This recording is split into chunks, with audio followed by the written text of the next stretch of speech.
दोस्तों जब हम लोग मार्वल फेज 5 के बियॉन्ड की अनाउंसमेंट देखे थे तो हम लोग काफ़ी खुश भी हुए थे और हैरान भी। हैरानी इस बात की थी कि आखिरकार एक ही समय पे दो एवेंजर्स मूवी हम लोग को कैसे देखने को मिल सकती है, यानी इतना सब कुछ कैसे कवर होगा। लेकिन अगर हम लोग थोड़ा पीछे मुड़ के देखेंगे तो हम लोग को पता चलेगा इसे सपोर्ट करने के लिए काफ़ी मार्वल मूवीज़ और टीवी सीरीज़ भी है जो कि आगे जाके इसको बनाएगी। लेकिन इन सब के अलावा सबसे इम्पोर्टेंट क्वेश्चन ये है कि आखिरकार अगर हम लोग आगे की देखें तो यहाँ पे थेनोस के बाद 3 इंपॉर्टेंट विलन हैं जो कि है Kang the conqueror, doctor Doom और गैलेक्टस।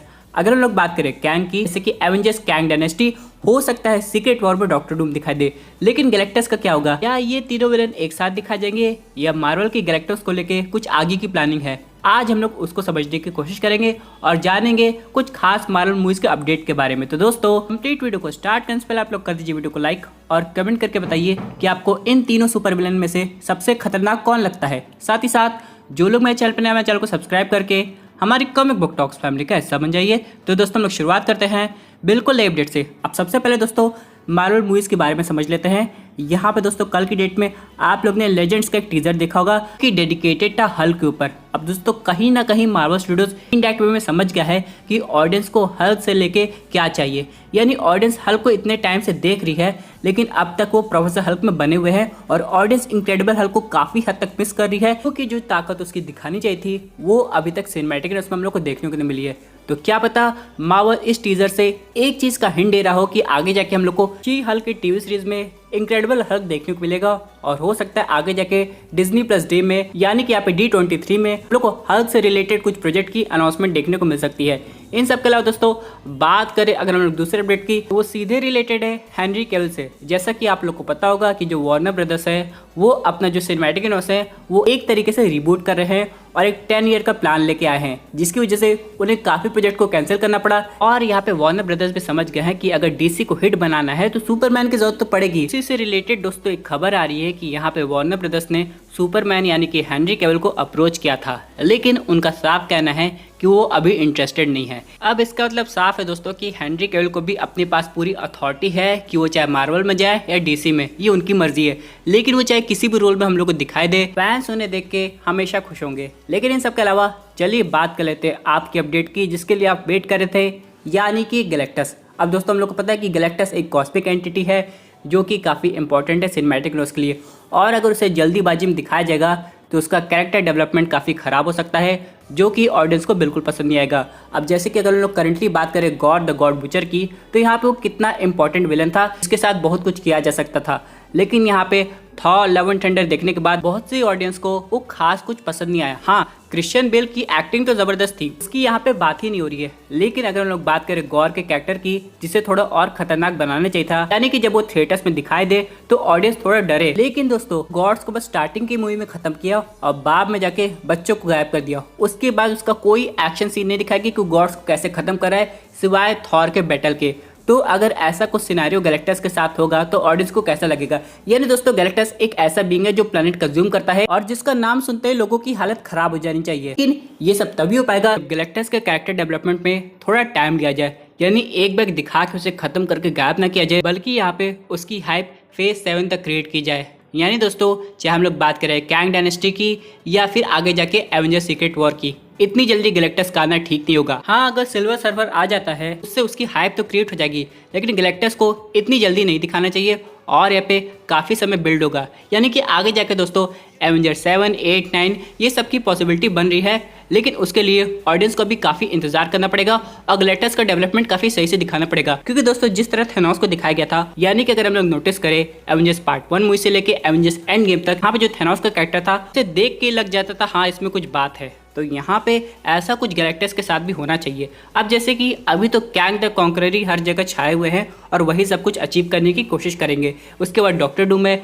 लेकिन यहाँ पे जब बात आती है किसी कॉस्मिक एंटिटी की तो यहाँ पे इसे कंट्रोल करना काफ़ी मुश्किल हो जाता है, खासकर कैंग जैसे लोगों के लिए भी। अगर अपने करंट सिनेमैटिक यूनिवर्स को देखा जाए तो वो अभी कहीं चैन से सो रहा होगा जब तक मल्टीवर्स वॉर शुरू ना हो जाए। फिर के इनकर्जन के ठीक होते ही यहाँ पे उसकी नींद खुल सकती है और एवेंजर्स म्यूटेंट या फिर फैंटास्टिक फोर के सामने एक नई मुसीबत आ सकती है गैलेक्टस के रूप में। लेकिन सबसे इंपॉर्टेंट बात यह है कि कौन सी कॉस्मिक एंटिटी होंगी जो इन सुपर हीरो का साथ देंगी और कौन सी नहीं। जैसे कि अगर हम लोग बात करें वॉचर की, तो हाँ वो मल्टीवर्स को बचाने के लिए बीच में इंटरफेयर कर सकता है। जैसे कि अगर हम लोग बात करें व्हाट इफ टीवी सीरीज की, तो उसने गार्डियंस ऑफ द मल्टीवर्स का फॉर्मेशन किया है। उसी तरह दोस्तों अगर गैलेक्टस आ जाता है तो यहाँ पे वो फैंटास्टिक फोर, एवेंजर्स और बाकी लोगों को वार्न करेगा कि तुम लोग जरा संभल कर रहना। और कहीं ना कहीं दोस्तों मुझे ऐसा क्यों लग रहा है पता नहीं, जो शैंग-ची की 10 रिंग्स है और मिस मार्वल का बैंगल है वो गैलेक्टस से कनेक्ट हो सकते हैं और हम लोग को गैलेक्टस का हिंट द मार्वल मूवी में देखने को मिल जाएगा। लेकिन दोस्तों अगर आप लोग नोटिस किए शैंग-ची के पोस्ट एडिट सीन में वो जो रिंग थी वो किसी को सिग्नल भेज रही थी। अब ये कौन हो सकता है? क्या ये गैलेक्टस ने जानबूझ के बनाया था या एक तरीके का ये अलार्म क्लॉक था जो कि गैलेक्टस को जगा दे? जैसे कि यहाँ पे गैलेक्टस को पहले से पता हो कि कौन सा प्लैनेट खाने लायक है कौन सा नहीं, और उसे अर्थ में काफ़ी पोटेंशियल लगता है, तो यहाँ पे हो सकता है कि जानबूझ के आर्टिफैक्ट अर्थ पे रखे होंगे कि बाद में जब उसकी नींद खुले तो सिग्नल दे दे कि वाकई में वो प्लैनेट कहाँ पे है। ये सिंपल एक रैंडम थ्योरी है जो कि सही साबित हो सकती है, क्योंकि दोस्तों चाहे हम लोग बात करें बैंगल की, तो यहाँ पे आपने मिस मार्वल के एपिसोड में नोटिस किया होगा कि इसका एक पार्ट अभी भी आयशा को नहीं मिला था और उसी बैंगल से मिस मार्वल की जो खोई हुई ताकत है बाहर आ गई थी और हम लोग को पता चला था वो एक म्यूटेंट है। लेकिन हो सकता है उसका जो एक पार्ट है वो शैंग-ची की 10 रिंग्स के रूप में ही हो, अब बाद में जाके ये गैलेक्टस की क्रिएशन निकले जो कि काफ़ी इंपॉर्टेंट हो जाता है। अब यहाँ पे आप लोग को पता होगा गैलेक्टस के ओरिजिन के बारे में कि वो कैसे ये सब किया था। हालांकि अगर आप लोग को नहीं पता है तो उसके बारे में एक वीडियो बन चुकी है, आप लोग देख लीजिएगा। लेकिन अगर हम लोग ध्यान देंगे तो यहाँ पे गैलेक्टस को डिफीट करना इतना आसान नहीं होगा और वॉचर के अलावा एक दो और कॉस्मिक एंटिटी हो सकते हैं जो कि एवेंजर्स या म्यूटेंट का साथ दे सकते हैं। इनको शायद ये लगता हो कि गैलेक्टस अगर एक दो प्लैनेट खा रहा है तो यूनिवर्स को बैलेंस करने के लिए ठीक है, लेकिन अगर उससे ज़्यादा उसकी भूख बढ़ जाएगी तब हाँ उसे रोकना काफ़ी इंपॉर्टेंट हो जाता है। टेक्निकली देखा जाए गैलेक्टस को खत्म किया जा सकता है, लेकिन इसका दूसरा ऑप्शन ये भी है कि गैलेक्टस को चैन की नींद सुला दे तक यहाँ पे मुसीबत टल जाएगी। लेकिन ये सब कौन करेगा? अब यहाँ पे अगर लोग बात करें कुछ सुपर हीरो की जिसमें गैलेक्टस को डिफीट करने की हेल्प कर सकते हैं, तो सबसे पहले नाम आता है रीड रिचर्ड्स का, जो कि यहाँ पे अल्टीमेट नलीफायर की मदद से गैलेक्टस को डरा दिए थे। और अगर हम लोग बात करें अपने टोनी स्टार्क की, जिनके आने की पॉसिबिलिटी बन रही है, काश वो रॉबर्ट डॉनी जूनियर के ही आयरन मैन हो, तो यहाँ पे उन्होंने गैलेक्टस बस्टर आर्मर बनाया है। और यहाँ पे दोस्तों कुछ सुपर विलन भी हो सकते हैं जिन्हें गैलेक्टस एक तरीके की मुसीबत लगता होगा। मान लीजिए यहाँ पे दोस्तों कैंग को डिफीट कर दिए हैं और वो दुनिया पे राज करने जा रहे हैं, लेकिन उनकी दुनिया को खाने अगर गैलेक्टस आ जाए तो उसे रोकेंगे नहीं क्या वो? और इसीलिए दोस्तों वो एक ऐसे कैरेक्टर होंगे जो कि कभी हम लोग को विलन के रूप में दिखाई देंगे और कभी तो सुपर हीरो बन जाएंगे। वैसे आप लोग को पता है यहाँ पे डॉक्टर डूम का टीम अप डॉक्टर स्ट्रेंज के साथ भी हो चुका है, जो कि बैटल किए थे मेफेस्टो से। अब इस कैरेक्टर को ऑडियंस कितना बेसब्री से देखना चाहती है। लेकिन दोस्तों अगर हम लोग बात करें कुछ ऐसी मूवीज की जहाँ पे गैलेक्टस की काफ़ी अच्छी हिंट मिल सकती है, तो जैसे कि मैंने नाम लिया कैप्टन मार्वल 2 का, उसके बाद guardians of the Galaxy volume 3 का, जिसमें काफ़ी अच्छी पॉसिबिलिटी है कि यहाँ पे उसके हम लोग को हल्का सा केमियो दिखा दे सिल्वर सर्फर का। अगर उसमें नहीं होता है तो यहाँ पे इटर्नल्स 2 तो लाइन में लगी हुई है। तो दोस्तों ये थी अमेजिंग अपडेट जो कि रिलेटेड थी एवेंजर्स गैलेक्टस मूवी से। आई होप आपको ये वीडियो पसंद आई होगी। वैसे आपकी क्या व्यूज़ पर्टिकुलर टॉपिक पे अपने व्यूज़ जरूर कमेंट कीजिए।